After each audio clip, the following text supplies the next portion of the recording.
Welcome to the Institutional Trading Concepts के basic to advance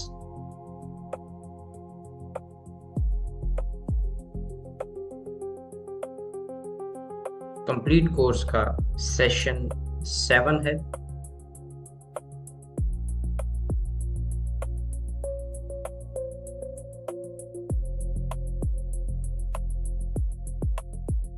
market structure series के इस session में मौजूद है।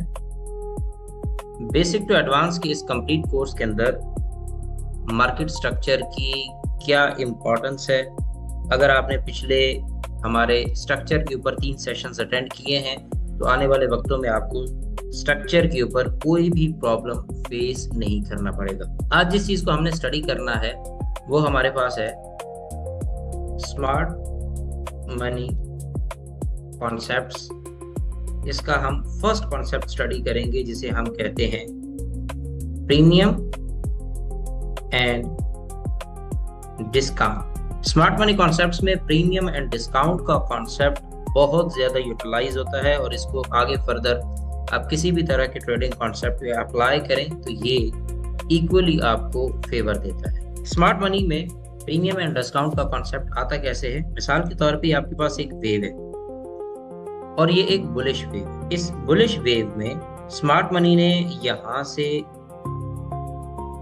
बाइंग स्टार्ट की, यहां से बाइंग स्टार्ट की और यहां से बाइंग स्टार्ट की। ये वो टाइम होता है जब रिटेल ट्रेडर्स को इसके बारे में कोई खबर ही नहीं होती या रिटेल ट्रेडर्स उस बाइंग को होल्ड नहीं कर सकते। जैसे आपको कोई ऐसा ट्रेडर नहीं मिलेगा जिसके पास बीटीसी की होल्डिंग 8,000, 10,000, 15,000 की हो। आपको मोस्टली वही ट्रेडर्स मिलेंगे जिनकी होल्डिंग आ रही होगी 60,000, 70,000, 40,000, 50,000 ये। यानी कि अगर बीटीसी ने टोटल $1,00,000 का मूव दिया है तो आपको मोस्टली 50,000 से नीचे बाइंग करने वाले रिटेल ट्रेडर्स नहीं मिलेंगे। ज्यादातर रिटेल ट्रेडर्स आपको अपर 50% के जोन में बाइंग करते नजर आएंगे क्योंकि रिटेल ट्रेडर्स कभी भी लोअर एंड के बारे में ये इतने वेल इन्फॉर्म्ड ही नहीं होते कि किसी भी मूव को बिल्कुल स्टार्ट से पिक कर लें। तो हमेशा स्टार्ट से जो कंपोनेंट मार्केट में इन्वॉल्व होता है वो होती है स्मार्ट मनी। अब स्मार्ट मनी क्या करती है कि उसने जब लो से बाय किया तो लो से बाय किया हुआ, सपोज आप एक चीज को खरीदते हैं, उसकी स्टार्टिंग प्राइस है $100 और आपने उस चीज को बेचा है एट $1,000। तो आपने क्या किया? आपने बुनियादी तौर पे एज कंपेयर टू 1000 जब आप बाइंग को देखेंगे तो आपकी बाइंग बहुत डिस्काउंटेड आपको नजर आएगी। मिसाल के तौर पे आपके पास एक एप्पल का फोन है जो अपनी लॉन्चिंग प्राइस में $100 का था और कुछ ही दिनों बाद वो 1000 का हो गया तो आपने उसको सेल कर दिया, बेच दिया। तो अब आप क्या कहेंगे कि आपने एक डिस्काउंटेड प्राइस पे चीज को खरीदा है और प्रीमियम प्राइस पे उसको सेल कर दिया है, राइट?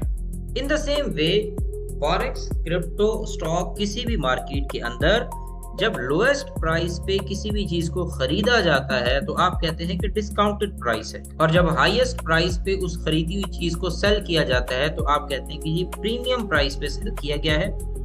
आप डिस्काउंटेड पे खरीद के प्रीमियम में सेल करेंगे तो ऑटोमेटिकली आपको बेनिफिट होगा। अगर मिसाल के तौर पे आपने कोई भी चीज $1,000 प्राइस है और उसको $100 में सेल किया, यानी कि आपने प्रीमियम खरीदा और डिस्काउंट पे सेल कर दी।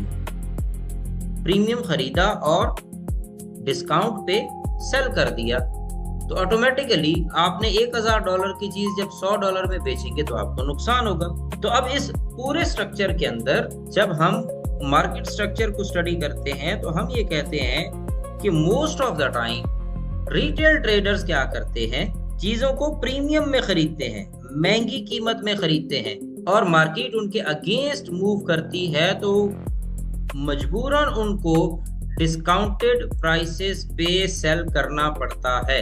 क्यों सेल करना पड़ता है? क्योंकि वो स्मार्ट मनी के मूव को समझ नहीं सकते और स्मार्ट मनी हमेशा किसी भी चीज को डिस्काउंटेड में खरीदती है और प्रीमियम में बेचती है।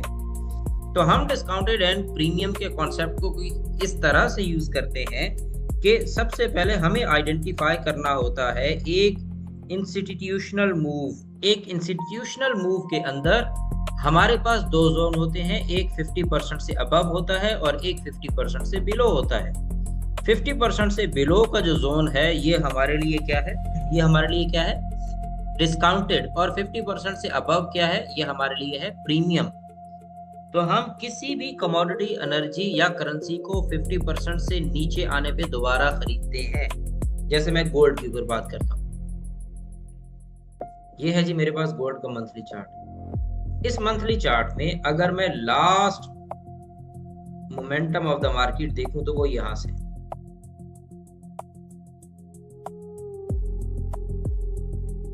ये मेरे पास लास्ट मोमेंटम। इस लास्ट मोमेंटम का अगर मैं प्रीमियम और डिस्काउंट निकालता हूं तो ये मेरे पास इसका प्रीमियम एंड डिस्काउंट। अब अगर देखा जाए तो स्मार्ट मनी ने एग्जैक्ट इसको डिस्काउंटेड प्राइस पे लाके दोबारा खरीदा। अब ये मार्केट वापस आ रही है, तो वापस आते हुए जब ये यहाँ आएगी एक बार फिर ये पुल बैक देगी, तो हमें क्या करना होता है, इस पूरे मूव का सबसे पहले ये मेरे पास डिस्काउंटेड जोन मार्क हो गया, ये मेरे पास इसका प्रीमियम जोन मार्क हो गया। इस प्रीमियम और डिस्काउंटेड जोन में हमने हमेशा डिस्काउंटेड जोन से खरीद के प्रीमियम में सेल करना होता है। अब सवाल ये पैदा होता है कि हम ये कैसे तय करेंगे कि कौन सा प्रीमियम है और कौन सा डिस्काउंटेड है। हम कौन से मूव को मार्क करेंगे for the premium and discounted price. तो इसका बड़ा ही आसान सा फार्मूला है। नंबर 1, आपने अपना स्ट्रक्चर डिफाइन करना है कि आपका स्ट्रक्चर क्या है। जैसे मिसाल के तौर पे मेरे पास ये लास्ट ब्रेक ऑफ स्ट्रक्चर आया, इस लास्ट ब्रेक ऑफ स्ट्रक्चर के बाद अब साइड पे यहाँ पे ब्रेक हो गया और ये वेव यहाँ से कंटिन्यू हो गई और ये चलते चलते चलते यहाँ तक पहुंच गई। अब अगर मैं डिस्काउंटेड जोन मार्क करूं तो ये मेरे पास है जी डिस्काउंटेड जोन। मुझे हमेशा डिस्काउंटेड जोन में खरीदना होता है। तो अगर मैं डिस्काउंटेड जोन में खरीदूंगा तो प्रीमियम में सेल करूंगा, बेच दूंगा। यानी कि अगर मेरी बाइंग की लॉजिक यहाँ कहीं पे भी अलाइन होती है तो मैं इसको कम से कम इस जोन तक होल्ड करूंगा। ये गई मार्केट। ओके, अब थोड़ा सा और आगे बढ़े। ये हमारी स्ट्रक्चरल अलाइनमेंट होगी। अब इसी तरह से अगर मैं इससे बड़े स्ट्रक्चर को इसी जगह पे देखता हूँ, ये जहां मैंने मार्क किया, 4 घंटे में चला जाता है। 4 घंटे में इसी जोन को अगर मैं देखता हूं तो यहां मेरे पास प्रीमियम और डिस्काउंट की शक्ल कुछ और तरह से है। ये हुआ था ब्रेक ऑफ स्ट्रक्चर और इस ब्रेक ऑफ स्ट्रक्चर के बाद अगर मैं यहां से प्रीमियम एंड डिस्काउंट को मार्क करता हूं तो मेरे पास ये जो जोन है ये 4H के अकॉर्डिंग सेलिंग जोन है, क्योंकि सेल करने के लिए ये मेरे पास डिस्काउंटेड प्राइसेस हैं। अगर मैं इस जोन में यहां कहीं से भी सेल करता हूं, मान लो कि यहां से सेल करता हूं, तो ये मेरा स्टॉप लॉस है और ये मेरा टेक प्रॉफिट है। ओके, तो सेल करने के लिए हमारे प्रीमियम और डिस्काउंट इनवर्स हो जाते हैं।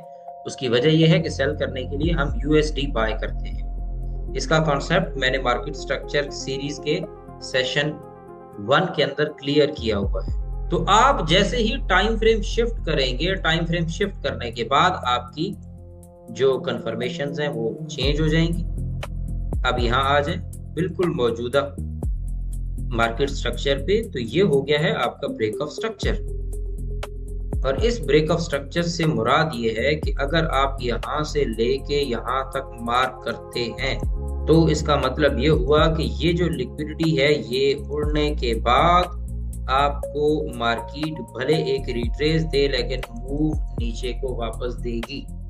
तो ये जो बाइंग जा रही है जो कि 4400 या 4500 का रुख किए हुए है, ये ऊपर से वापस सेल हो जाएगी, क्योंकि इस ब्रेकअप स्ट्रक्चर का ये आपके पास डिस्काउंटेड जोन है और ये आपके पास प्रीमियम जोन है सेल करने के लिए। ऑब्वियसली, क्योंकि अगर आप इस जोन में, ये जिसको मैंने लोअर एंड पे मार्क किया है, यहाँ से अगर आप मिसाल के तौर पे यहीं से सेल कर देते तो आपका स्टॉप लॉस ये पड़ा है, जो कि बहुत बड़ा है, और आपका टेक प्रॉफिट ये पड़ा है, जो कि गलत है, इन्वर्टेड ट्रेड है। जबकि होना ये चाहिए कि ये ट्रेड आपकी यहाँ कहीं से प्ले हो और टेक प्रॉफिट ऐसे हो। ओके, तो प्रीमियम एंड डिस्काउंट के कॉन्सेप्ट पे जब आप ट्रेड कर रहे हैं तो सबसे पहले आपने फाइंड आउट करना है ब्रेक ऑफ स्ट्रक्चर, BOS।